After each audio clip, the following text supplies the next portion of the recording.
Maria Friedman is just one of those names that you would give the part to whether you'd heard her sing or not. How are you? I'm very well, very happy with that start. It doesn't quite work out that way. As you get older, they sort of diminish. But This is really a phenomenon, this show. I mean, it is selling out every single night. You can't get a ticket for love nor money. Michael Crawford's in it. Let's start with that. What is it like being on stage with Michael? Because he's such a personality. He's huge, isn't he? He's huge because he's wearing a fat suit. But I mean, his personality is enormous, and his craft is extraordinary. His technique is, he is like clockwork. He never misses. He never misses a joke. He never misses a moment. He's really wonderful, and he's very funny and very naughty off stage, so it keeps us going as well.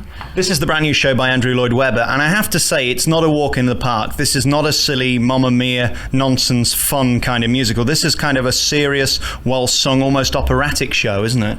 Yeah, it's a great. I'll tell you what, I think it's classic theatre.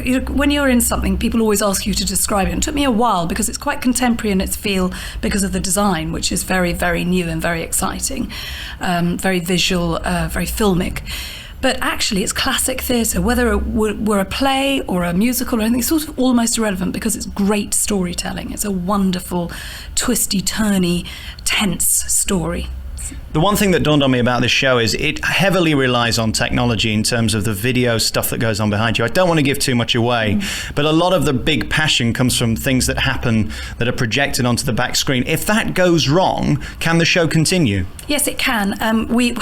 Yes, it can. We haven't done a show where the video packs up, thank God, because we've got backup to go to the backup to go to the backup. But we did have a rehearsal.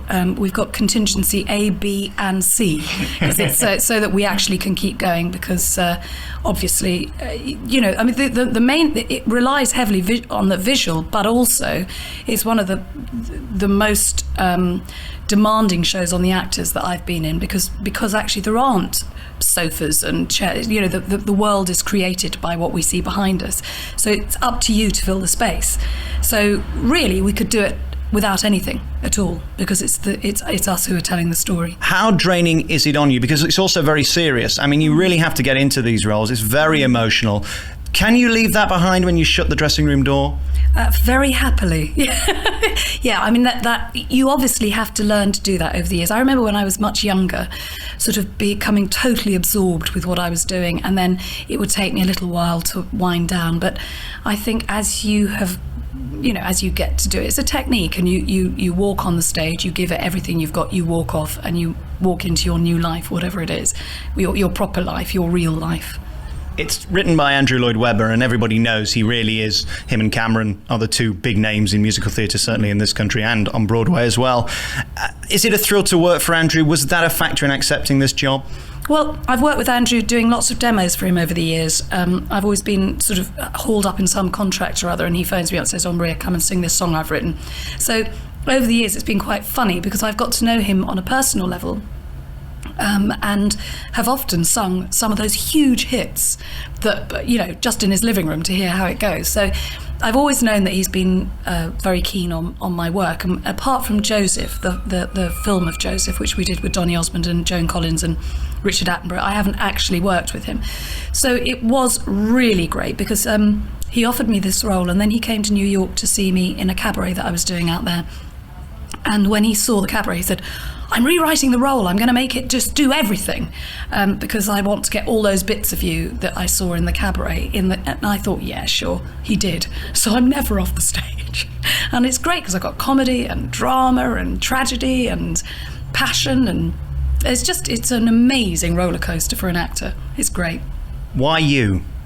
Why me? Why are you the trusted voice that he would rely on to make the best of his songs? If you sing it badly, he might throw it in the bin, and it could have been one of those huge numbers. Well, I suppose because he knows that I've been a musician for a long while, and also because I've got a voice that can do lots of things. It can go high, it can go low.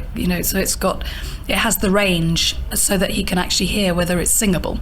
I suppose that's just why, because it's quite a versatile instrument. Thank God. I suppose the problem with that, though, is that he'll keep testing you. If he knows you can get those high notes, he's going to write a ton of them, isn't he? Well, it's very funny. He did do that, and there were a couple of notes in this show that sort of come out of the blue, and they're incredibly high. And I just said to him, "You've got to be joking. 8 shows a week." He said, "Oh, go on, Maria, have a go." And I said, "Okay, I will have a go, but if I can't do it, then you're going to have to find another way." and I'm managing, so it's fine. And he was right. It's really good to be tested, though, isn't it? Because you do, I was fearful of a couple of moments, and they're actually fine. You sing them, and it's a bit like a marathon. It's a muscular thing. I just hope I don't turn into poor old Paula Radcliffe one day. You've probably heard that I'm an amazing singer. You probably heard on the grapevine. I am really brilliant. No, when I'm in the shower, I'm fantastic. And sometimes I'll sing, songs from this musical or whatever, and I get to that note, and I know I'm not going to get it, and I never do get it. Do you ever go on stage? Well, do you know what I mean, though? I always think that when I'm watching these shows, and you go, it's coming, those notes are they going to get it? And you always do. But do you always get it? Of course, there's been times when I don't. I would say it's a pretty, 99% so far in this run. There's been one night when I cracked on a note, but it was an emotional note, so I just made it look like it was. Yeah. And I had a lot of friends in that night, and I was, of course, like, did you hear? And they said, nah.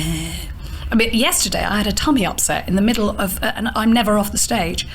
And I thought, oh no, I'm going to be sick. This is really, really great. This is good. And actually being on stage thinking it is not a funny thing. And I had to leave in the middle of the funeral, run into my dressing room, followed by 5 people who said, what's going on? I said, don't worry, I'll be back. Was sick, ran straight back on again, and carried on. It was just amazing. And then in one of the quick changes, behind a screen, which I do a change on stage, when I got there was a stage management with one of these Imodium tablets behind the screen saying, have this. And then you just carried on and so it is amazing, that thing, the show must go on, but it has to. You can't just stop. There are 1,500 people sitting out there, and you can't say, excuse me, I don't feel very well. You have to get on with it. And I was thinking, when can I get off this stage? I was trailing forward, fast forwarding to the moment where I could possibly get off. And then it was just overwhelming. I just had to get off. And I got back for the night, leaving these two, the whole stage was empty except for these 2 actors who looked like they'd been shot. They were thinking, now what? Where is she? But I just got back in time for probably my biggest sing of the whole show, which is a great, huge outpouring about my sister. And it's just, it was a very scary moment. But it is scary if an actor is, it suddenly disappears off the stage. You've done some amazing productions. I just want to list a few of them. Oklahoma was your start to your career. Yeah. And was it really? Yeah, it was here in this theatre. Yeah. So that must be kind of ironic, really. I mean, you're at peak again. I mean, they moved out Les Mis, which was really the granddaddy of theatre, really, wasn't they? They got rid of it from this theatre so Andrew could put this new huge production in. I mean, how does that feel? That was amazing, coming back here and because I think it's my favourite theatre in London. It's got so many happy memories. And I was back row chorus when I was here, and sort of worked my way up into doing understudies, and then ended up playing the lead here just for 2 weeks as an understudy. But to come back here and actually be the lead in a show, really, it makes sense of all that. It's quite an old run up to this point, so it was a nice reflection. The last time you were here, were you in this starry dressing room? No, I was on the fifth floor, and there were loads of cockroaches, if I remember. But the lift's the same. No, I wasn't in this lovely dressing room, which they built for me. The way I know whether they've given me the stars of a musical is whether I have to walk upstairs. And 5 years ago, I'd have to go right to the top of the building. Now I just walk in, and there I am, a key to your door. Yeah, well, we feel the same. Yeah. Now, okay, so we've got Oklahoma. You started with that. You've done Chicago and The Witches of Eastwick. That was a great production. Ragtime you just did. And you mentioned earlier the Joseph video they did with Donny Osmond. Of course, you forgot the legend in that show. Who was that then? Well, Christopher Biggins was the master baker, wasn't he? Yeah, he was. He was very funny. Never a more appropriate role. No, very good. Roll, baker, bread, very good, yeah. Listen, that was a great show. Donny Osmond, I mean, did you enjoy working with him? To be honest with you, Joseph, I think, is one of the worst shows in terms of musical theatre. It really isn't a great show. Well, it isn't for adults, is it? It's a kids' musical, and I think even probably Andrew Lloyd Webber would admit you cannot compare Joseph with this, can you? Well, there's no point comparing anything, is there? That would be rather silly. But I have to say, I was surprised how many children adore it. My biggest fan base now is 4-year-olds. And they just love it. They watch it over and over again. It really does hit the spot for very young people. So I can't criticise it because my own children adore it. So most of us can sing a lot of the songs in Joseph. Yeah. I wouldn't even attempt to sing one of your songs in this. Do you see what I'm saying? No, completely. I mean, this is definitely a mature. This is Andrew at his most mature, I think, don't you? Absolutely. I mean, it's got bits of Benjamin Britten in it, and I mean, I think it's still very accessible, but it is challenging musically. It's certainly challenging to sing. And I mean, the score, I think, is the most perfect thriller score because it starts and it's got tension in it, and it's edgy, and you are sort of, for me, quite breathless, wondering what's going to happen. But he marries that with his music all the way along. It's a brilliant thriller. I've spent the last 4 years doing these interviews, and I've been at Mamma Mia. Great show if you want a bit of nonsense. We Will Rock You. It's fantastic. Maz Murray, who plays Killer Queen, we've had her on the programme. Brilliant. But it's not really proper musical theatre. I mean, it's more of a touring live rock show, isn't it? It's not like Ragtime, Chicago. It's not like Oklahoma. No. I mean, I must say, I obviously, as a performer, prefer the sort of more traditional. I do a lot of Stephen Sondheim stuff. I love stuff which is actually, kind of makes you think and feel, and not just happy. Because I think this does have moments of great joy. I mean, it's joyous moments and loving moments in this as well. But it is certainly something that you'll feel the entire gamut of emotions. By the time you leave, you will have, you're quite wrung out. I mean, a lot of my friends just say, "Oh God, I'm exhausted." Just you go with these characters and you feel for them. Whereas I actually haven't seen Mamma Mia. I'm not because I've always been working, and if I am not working in the theatre, I tend to not go to the theatre because I've spent so much time in these places. But everyone says it's the best night out. You're just singing and dancing and everything, and it lifts your spirits. But I'm not sure I think this is like a rich wine or a really full meal. Maybe it's different than just. It's not a cocktail. It's a proper, robust claret. It's a Sunday lunch compared to a Big Mac, isn't it? It is really, yeah. One thing I've got to talk to you about with this show very finally is the West End at the moment. Mm-hmm. I don't know whether you would agree, I don't know half as much as you, but to me the West End in the last few years has not been in great shape. There's not been many productions worth spending £45 on. You've come into the West End at a time when you don't know what to see. The producers is amazing. We're spending our last hour there, coming up in the next hour.